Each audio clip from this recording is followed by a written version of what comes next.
Let me start this broadcast with a story. In fact, a conversation I had with a friend the other day. Nothing dramatic, no cameras, no politics at first.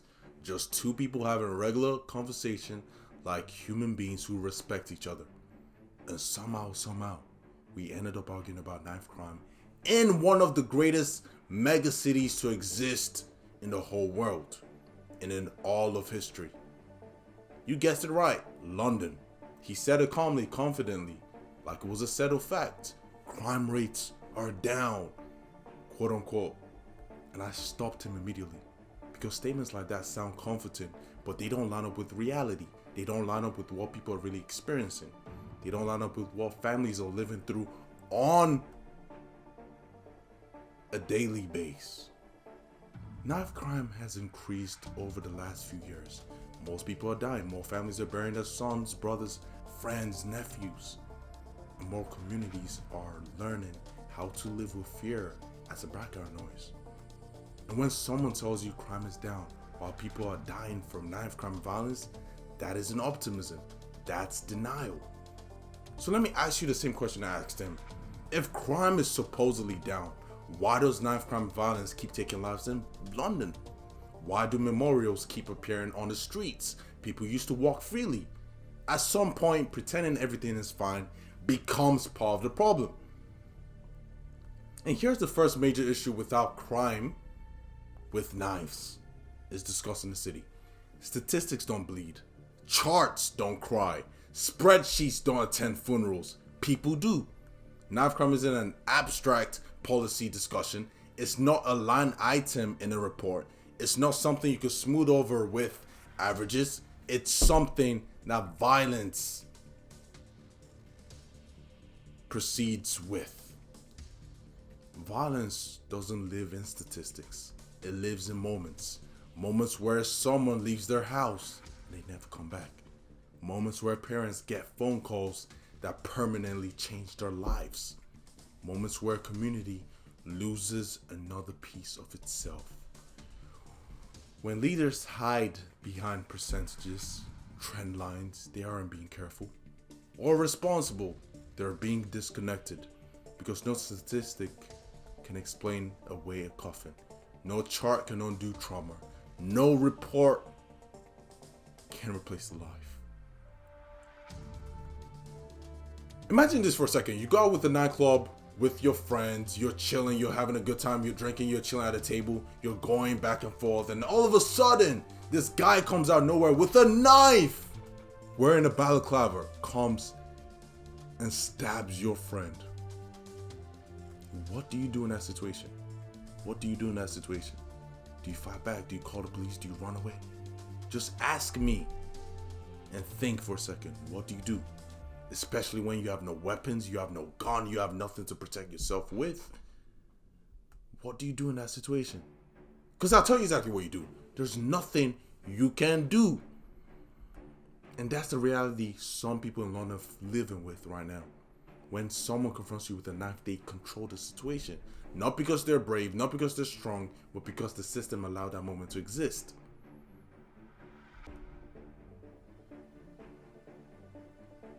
And it is the same system that you praise every day.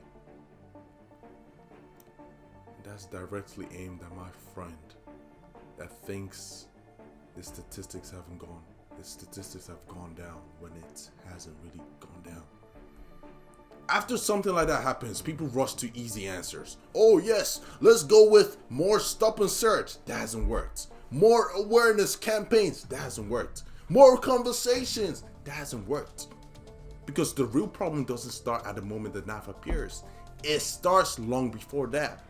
There are young people in the UK right now with no jobs, no career paths, no realistic way of building the future they believe in. So where do they turn to? I want you to think right now. I'm giving you 5 seconds. Think. 1, 2, 3, 4, 5. Think. Where do you think they turn to? They turn to the streets. And when they look for guidance, they don't find mentors. They find manipulators. Older individuals who failed to build anything of value themselves.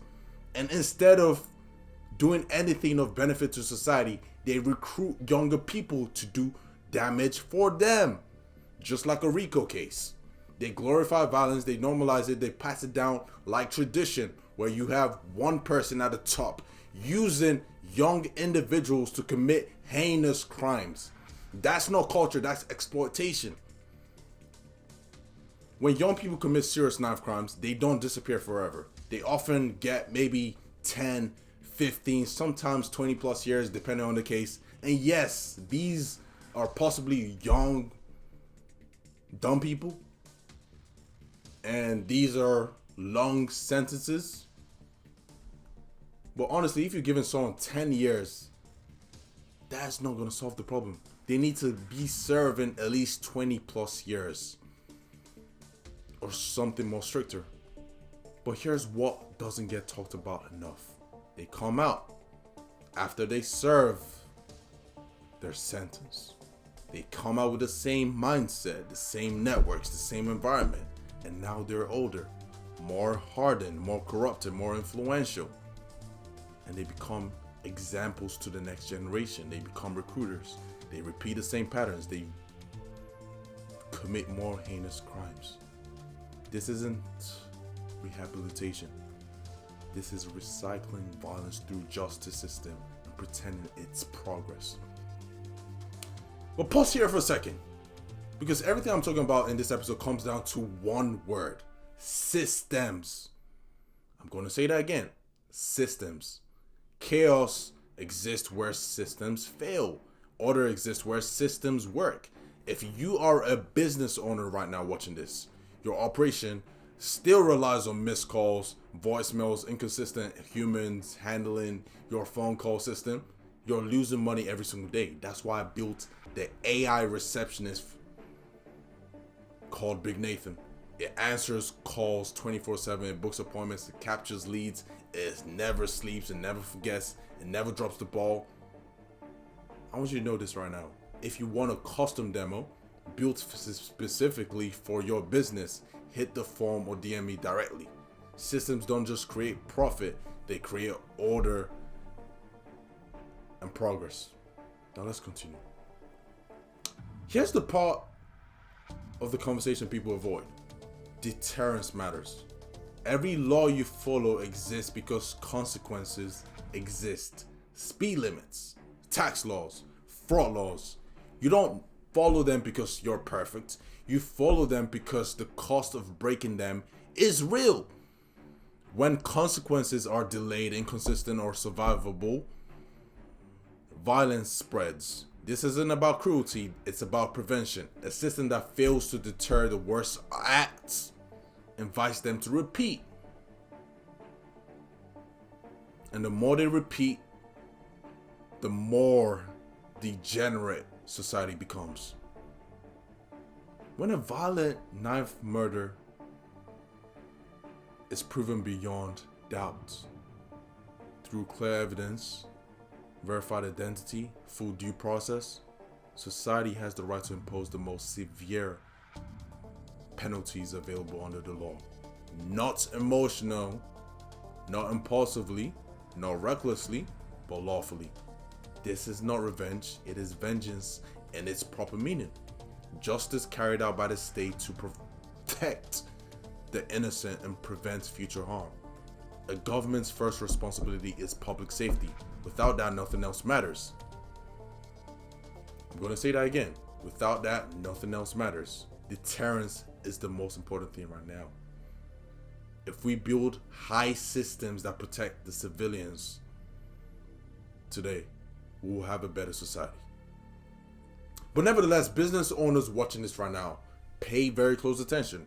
What I'm saying right now matters more than you think. Every single time your phone rings and you don't pick up, you lose, you snooze, and you go last. Because here's the truth, nobody wants to say it out loud. Customers don't wait for you. They don't wait for your voicemail or pray you call back. They hang up. They walk straight to your competitor's doorstep. Is that what you really want? You want your customers, your clients, your hard-earned leads walking into somebody else's shop because you were busy?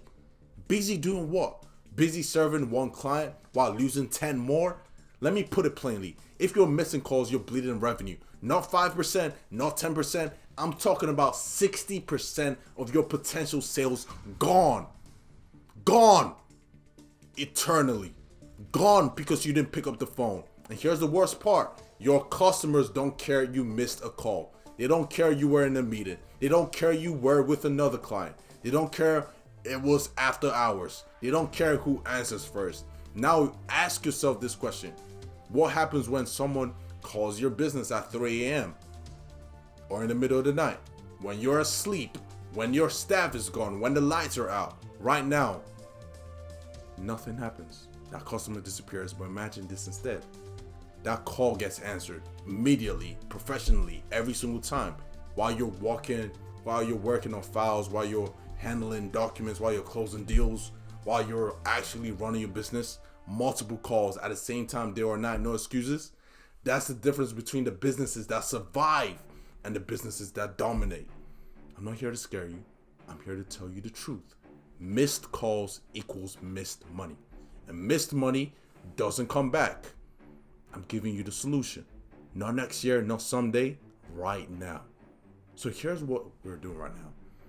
If you're serious about not losing another call, if you're serious about not handling customers to your competitors, if you're serious about running a business that answers every single time, comment AI below or click the link in the description. Not tomorrow, not when it's convenient, now. And if you don't want to comment, then do the obvious thing. Click the link in the description. That link exists for one reason only: to stop missed calls from costing you money. This isn't for everyone. This is for business owners who understand one simple rule. If you don't answer, someone else will. Your move. But nevertheless, we have to talk about the most important fact of all. Compassion matters. But compassion without boundaries becomes negligence. Compassion for victims means safety. Compassion for families means prevention. Compassion for communities means order. A system that prioritizes the comfort of violent offenders over the protection of ordinary people has lost its balance. There's no scale on the balance. There's no balance on the scale. Vice versa. Justice must protect the many, not excuse the few. But let me end this right away, because this conversation isn't just political, it's moral. Scripture says it the best. For he is the minister of God to thee for good. But if thou do that which is evil, be afraid, for he beareth not the sword in vain. That is Romans chapter 13, verse 4, King James Version. That verse isn't about hatred. It isn't about rage. It's about responsibility. A society that refuses to protect the innocent eventually abandons them. This episode isn't about anger. It's about reality. And if acknowledging the reality makes people uncomfortable, then that discomfort is necessary.